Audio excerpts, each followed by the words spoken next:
In this lesson, I'd like to talk to you about hormones that specifically affect metabolism and the calcium levels in your body, and then jump to talking about hormones that affect blood sugar and your response to stress.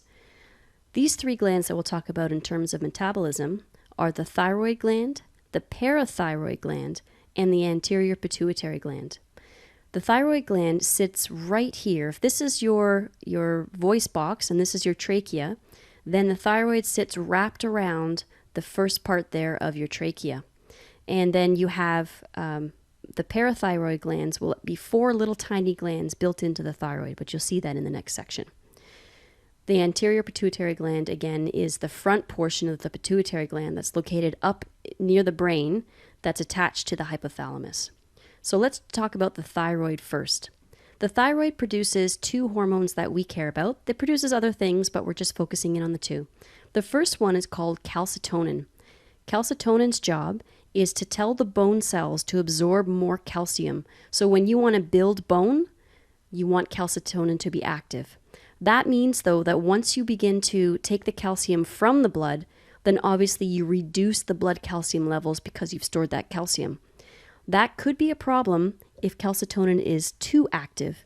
You do want to have bone growth and you do want to have nice dense bones so you can avoid osteoporosis, but the calcium has to be in the blood for things like nerve transmissions and muscle contractions.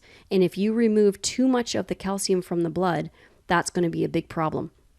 So you want the calcitonin to, yes, build bone, but not to reduce the calcium levels too much, or at least you want to have a way to replace the calcium that you've just stored into the bones, and that's where the parathyroid is going to come in. Thyroid also produces thyroxine, which we also call T4. Thyroxine's job is to regulate body metabolism. In other words, energy. We want to produce energy. Thyroxine is the hormone for that. It's also going to influence how you grow and how the tissues differentiate. So it's a very, very important hormone. It's going to allow faster oxidation of sugars and other nutrients. In other words, we increase metabolism. If you have something called hyperthyroidism, it means that your thyroid is overactive. 50% of the energy from the glucose is actually released as heat. So we have a less efficient cellular respiration happening, which is why someone with hyperthyroidism tend to feel warm to the touch all the time, almost as if they're running a fever, but not quite. Then 50% of the energy is converted to ATP as normal, which is used during any activity, which means that they're not going to gain a lot of weight because they're constantly burning through glucose. So we're not storing glucose as fat. So you end up with weight loss, elevated body temperature, and because of all the extra energy, nervous behavior. This is way more common in females, and the most common reason for it in females is something called Graves' disease, thyrotoxicosis. The toxic part just means that when it's overactive, it can lead to damage within the body. You could also have hypothyroidism, so reduced levels of the thyroid producing thyroxine. And now I'm not going to break down sugars very quickly.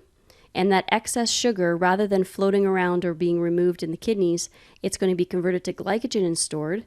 And when the glycogen stores are full in the liver and the muscles, then that extra sugar gets converted to fat. The slower the glucose is used, the more the fat is produced. Folks with hypothyroidism can have muscle weakness, and they are usually intolerant to cold. They usually run a much lower temperature than normal, and they have very dry skin and hair as well as a result. The control mechanism for running the thyroid is actually the hypothalamus. The hypothalamus is going to release a hormone called TRH, thyroid releasing hormone. And this is the chemical messenger that's going to go to the anterior pituitary, which remember is right next door to the hypothalamus. And it's going to tell the anterior pituitary to release a second hormone called thyroid stimulating hormone. So you have thyroid release to the anterior pituitary, and then anterior pituitary stimulates or releases a thyroid stimulating hormone, which flows to the thyroid, and then the thyroid is then told to produce thyroxine and another version of a metabolic hormone called T3, but we're not going to talk about that. So the thyroxine or the T4 is then produced. It's going to start to do its job, but the very presence of having thyroxine is what's going to shut down the hypothalamus. So when the hypothalamus can reason out that there's enough TSH, so enough good stuff coming from the anterior pituitary, and that the thyroid has responded, then both of these hormones are then able to go back and turn off the hypothalamus and effectively shut down this process. So low thyroxine turns on the hypothalamus, you release, you stimulate, thyroid releases thyroxine, and then thyroxine can shut it off. So this is called a feedback loop. One of the projects that you're going to do at the end, I'll be giving you a paragraph that describes what's going on, and you're going to create this feedback loop for yourself. Make sure that when you do that, you're putting on the positive arrows for things that are turning things on, and that you're doing negative arrows for things that are turning things off. It makes it really easy to understand. So this is just the flow chart showing the feedback loop. The negative feedback then, again, as I've just stated, is that as the metabolic rate decreases, the hypothalamus receptors are activated, you get your nerves secreting TRH, pituitary releases TSH, thyroid releases thyroxine, and then you have the inhibition of the hypothalamus again, so you stop doing thyroid releasing hormone, and the whole system shuts down. Now let's chat about the parathyroid. When they were doing the classical approach of trying to figure out what the thyroid did, they removed the entire thyroid, and then they realized that this led to this crazy uncontrolled muscle twitching, actually called tetanus. The nerves get excited too easily, and you have this inability to actually control the muscles, and it's just a terrible, terrible thing to have tetanus.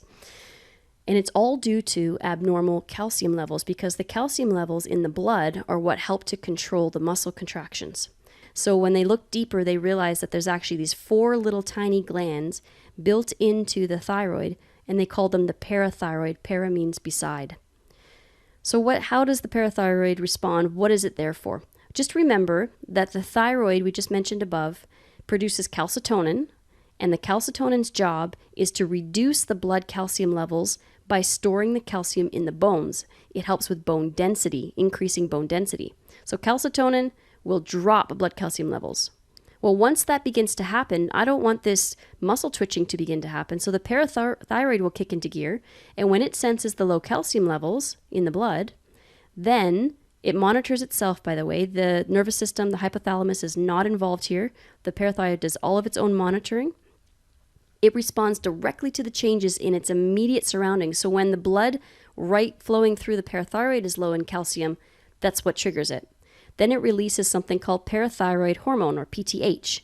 The PTH is going to do a bunch of different things, but it's all related to calcium levels in the blood and decreasing the phosphate levels, which would be the idea of if you take calcium and phosphate and you break them apart, you've broken down some of that bone material. It also activates vitamin D. So what does all this do? Well, when the kidneys are influenced by PTH, they're going to reabsorb even more calcium than they normally would have. So I'm going to save calcium from going out into the urine and put it back into the blood. The vitamin D helps intestines absorb calcium. You cannot absorb calcium from your food unless you have vitamin D available. Low levels of vitamin D, in fact, can lead to a condition called rickets, which are very soft bones. Children who grow up with rickets because of malnutrition are going to actually have bowed legs, because their legs, as they were growing, couldn't support the weight of their body, and it bows the legs out. This is why you'll often see a lot of our foods are fortified, which means they add in extra vitamin D to avoid things like rickets as the children are growing. Lots of kids' foods will have vitamin D fortified in it. Then the bones themselves, this is going to be the opposite of what thyroid does up here. The bones are going to be convinced to release some of that calcium.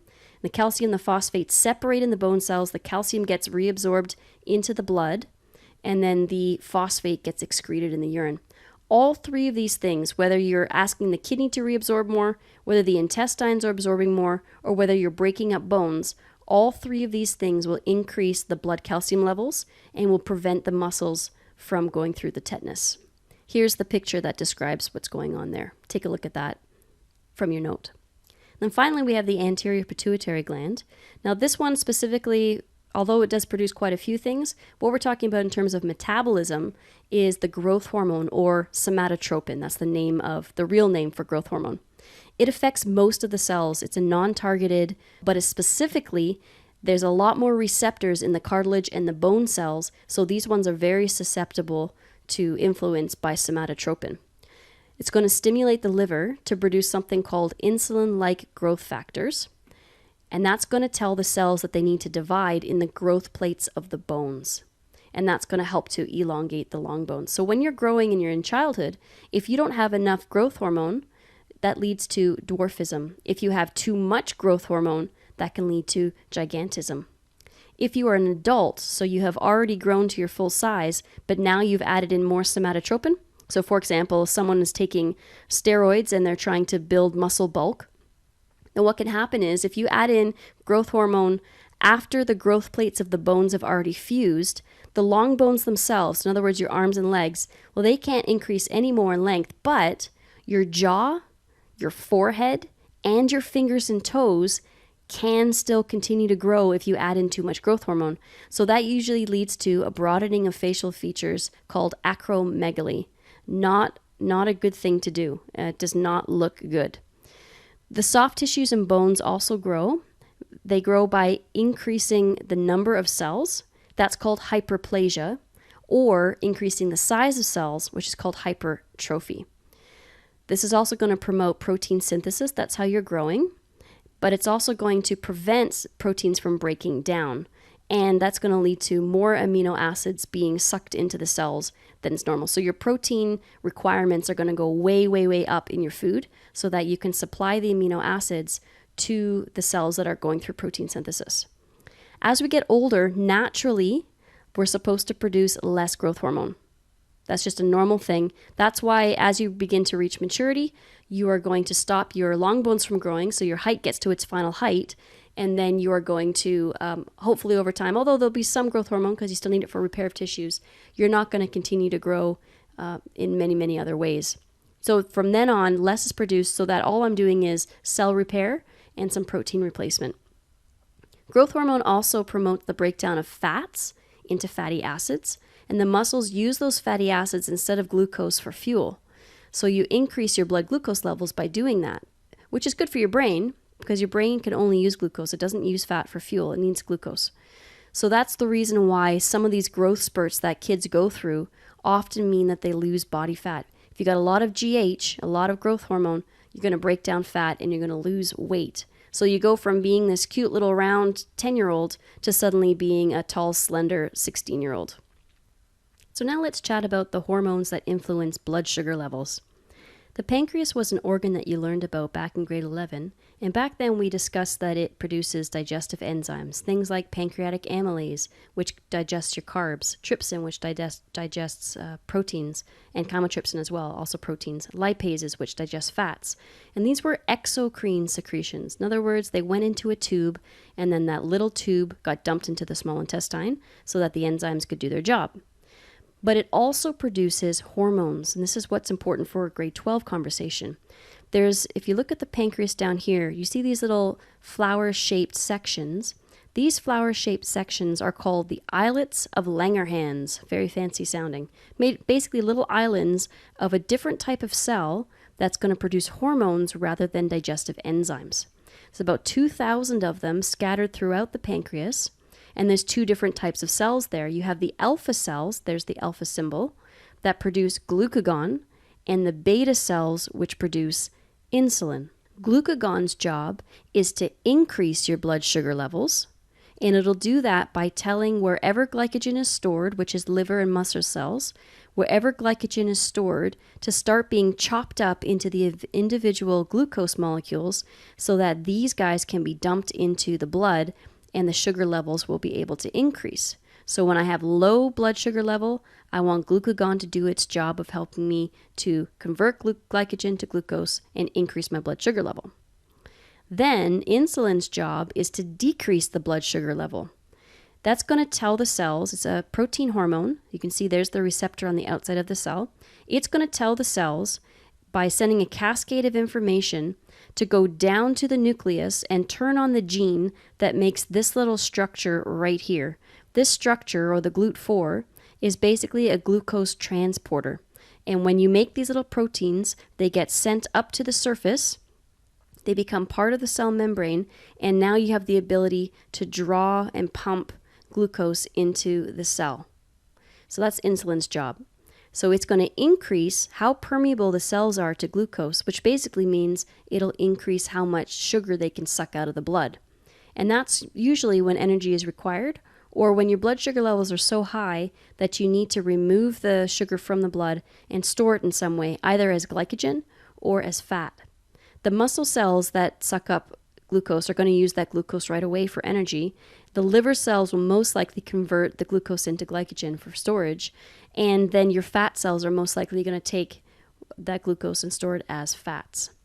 Now, they sound like opposites, increase versus decrease blood sugar level, but they actually work together to keep your blood sugar level at about 70 to 130 milligrams per deciliter. A deciliter is 1/10 of a liter, and that's before your meals, and then at hopefully under 180 milligrams per deciliter after your meals. So what do I mean by they're working together? It can be in two directions. Could be in between meals when you're fasting.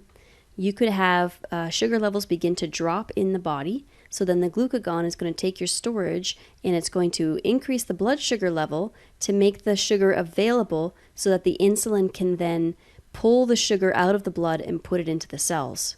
So it could be you just need to get the sugar in and you need a higher storage of it in the blood, so you increase your blood sugar level so that you can pull it into cells.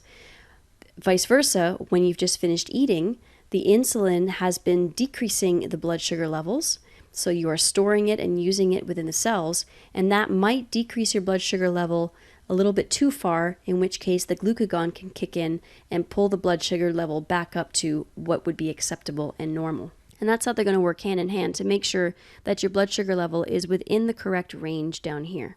Diabetes is a disease that occurs when the insulin itself either isn't produced enough, so there's not enough produced, or the insulin that is produced doesn't work very well. There's two types, diabetes mellitus and diabetes insipidus, but we're just going to focus on mellitus. The chronic disease with no cure, unfortunately. It's a leading cause of death if you don't treat it, and it can also cause other things like blindness, kidney failure, nerve damage, and even, because it's influencing blood circulation, it can even lead to limb amputation. So it's a very, very serious disease that some folks have.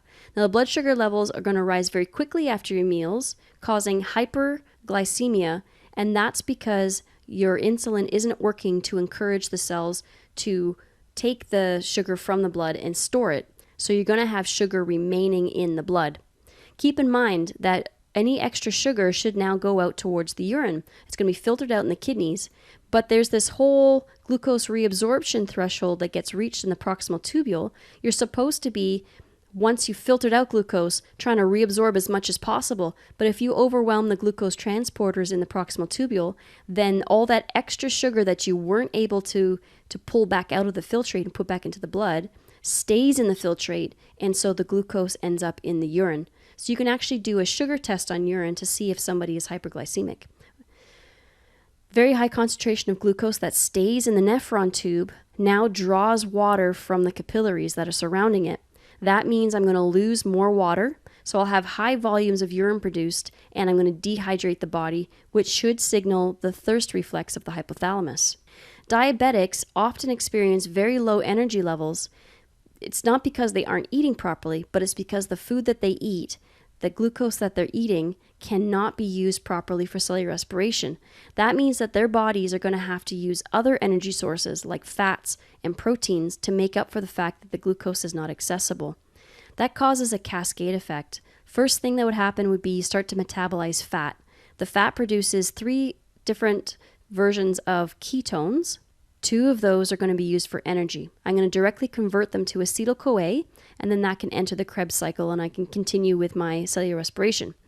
The third, though, is a waste product. It's called acetone, and that acetone is literally nail polish remover. It's the same smell that you would get with nail polish remover because it's the same chemical, and that's going to affect your blood pH. That's a terrible thing. We don't want to be messing with blood pH, and that can actually be smelt on a diabetic's breath and show up in a urine analysis.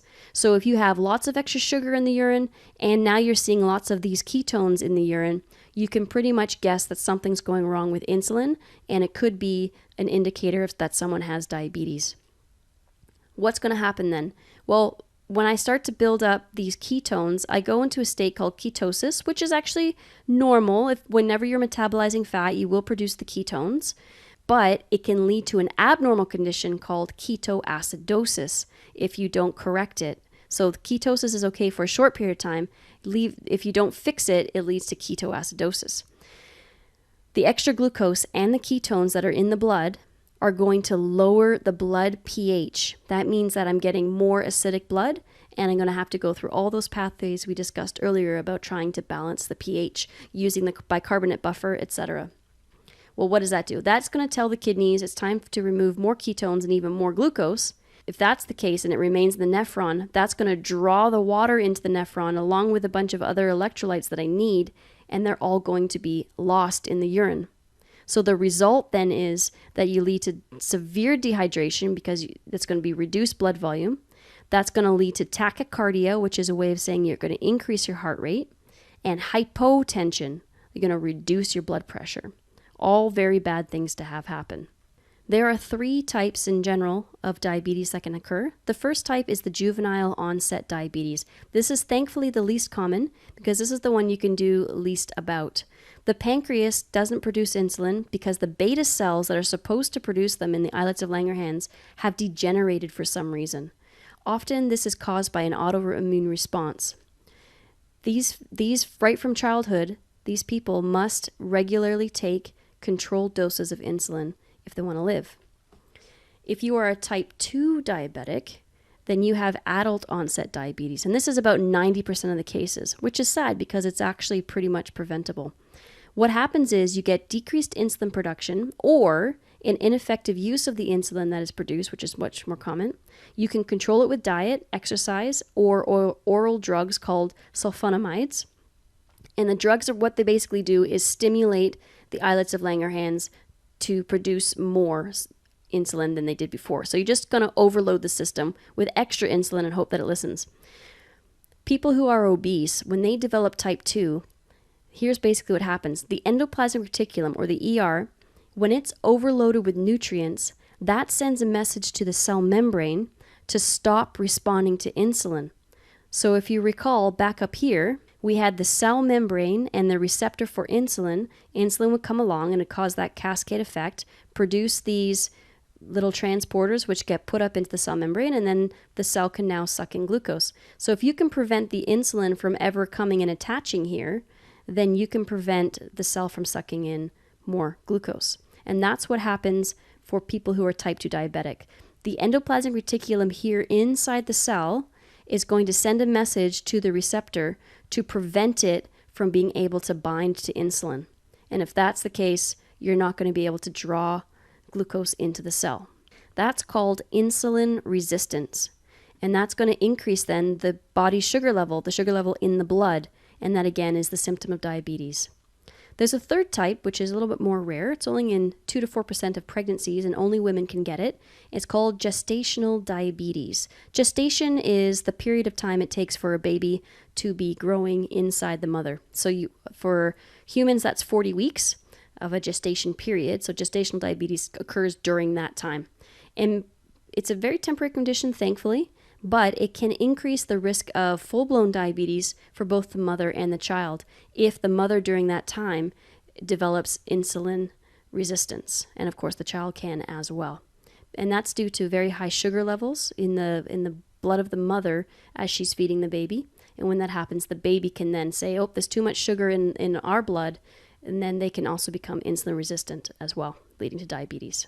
And then finally, we're going to talk about the adrenal glands themselves. Remember that adrenal means adrenal. You are located above the kidney, and here again is the kidney, and here's the adrenal glands. It's 2 different glands in one shell. You have the inner gland, the adrenal medulla, and the outer gland, the adrenal cortex, as we mentioned before. The adrenal medulla specifically produces epinephrine or adrenaline, same hormone. It also produces norepinephrine, which is noradrenaline.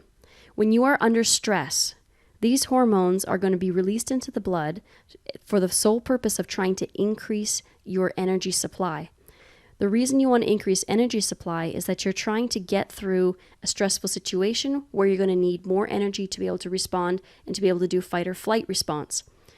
So what you're going to do first is increase your blood sugar level and your oxygen level for cellular respiration. You do that by taking the glycogen that's stored and converting it to glucose so that you have that energy readily available to run cellular respiration.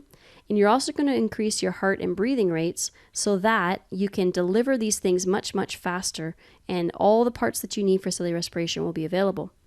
You're also going to divert blood flow to tissues that need it more. Your muscles and your brain are more important at this point in time than your digestive system. So most of the small blood vessels are going to end up constricting. That means getting smaller. So blood flow is reduced to those areas. And then large blood vessels in the muscles and liver dilate, so they get wider to make sure that more oxygen and nutrients are available to those tissues that I care about. Then I also need to get more information to my coordinating center, to my brain. So the iris, which is the colored part of the eye, dilates, forming a larger hole or a larger pupil. And that gives you more light for visual info to the brain. So the adrenal medulla, with its adrenaline product, is very useful for responding to times of short-term stress. So when you get a sudden fright, or you suddenly get excited about the possibility of something, you have a thought and you get excited. This is when adrenaline will be rushing through your body. Or perhaps you're about to perform on stage and there's excitement there and nervousness there, adrenaline will kick in. Or maybe you're about to run a race or you're in a fight. Anytime that you need your body to kick into gear to increase your cellular respiration, you're going to see adrenaline is involved. But it's meant to be a short-lived response. Once you dump adrenaline into the blood, it only floats around your body for about 90 seconds until you stimulate this again. So if you have that sudden, somebody gets in your face and they make you angry for that moment in time, this is where it really is important to just stop, count to 10, or in this case, count to 90. And by the time that you have counted down, as long as you don't re-trigger your anger, the adrenaline will go away. The outside of the adrenal gland produces other types of hormones called glucocorticoids. Gluco meaning they're involved in trying to increase the amount of glucose. Mineralocorticoids, which will be trying to move minerals around. And then the sex hormones as well, which we won't get into in this lesson. Glucocorticoids, of all of them, the most important is cortisol. Cortisol is a long-term stress hormone. What it's going to do is increase the amount of amino acids in the blood by breaking down proteins, and then those amino acids are then available to be converted to glucose in the liver. So what I'm trying to do is, again, I'm trying to survive a stress that's been a long term now. Maybe I've worked through my glucose stores and now I'm trying to get another source of glucose available. So I'm going to increase amino acids that are available for gluconeogenesis. That's increasing my blood sugar level. That means I got more available energy to help the cells recover after stress. Any unconverted amino acids, so I've still broken down proteins, any amino acids that were not converted to glucose are now free floating and available for any cell to take to try to repair their damaged cells. So you can do protein synthesis with the extra amino acids. So some get used to make sugar, some get used for protein synthesis. And then you're also going to break down fats. So the fats in the adipose or fatty tissue are also broken down into the fatty acids, which can then also go through gluconeogenesis and be a secondary energy source.